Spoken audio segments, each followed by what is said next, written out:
ఏదో అనుకుంటే ఇంకేదో అయిందే అని పాడుకోవాల్సొస్తోంది కాంగ్రెస్ నాయకులు.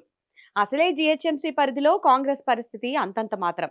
దానికి తోడు గ్రూప్ రాజకీయాలు మరో తలనొప్పిగా మారాయి. జూబ్లీహిల్స్ ఉప ఎన్నికనే ఈ గందరగోళానికి కారణం.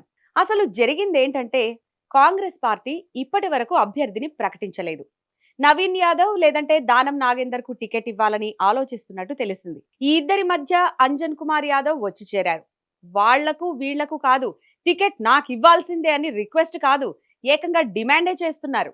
దీంతో ఇప్పుడు కాంగ్రెస్ పార్టీ రెండు వర్గాలుగా చీలిపోయిందని ఆ పార్టీలోనే గుసగుసలు వినిపిస్తున్నాయి. పార్టీ సీనియర్ నేతలు అంటే ముందు నుంచి కాంగ్రెస్ లోనే ఉన్న నేతలంతా అంజన్ కుమార్ యాదవ్ కు సపోర్ట్ చేస్తుంటే, మరో వర్గం అంటే సీఎం వర్గం నేతలు నవీన్ కు టికెట్ ఇప్పించుకునేందుకు ట్రై చేస్తున్నట్టు తెలుస్తోంది.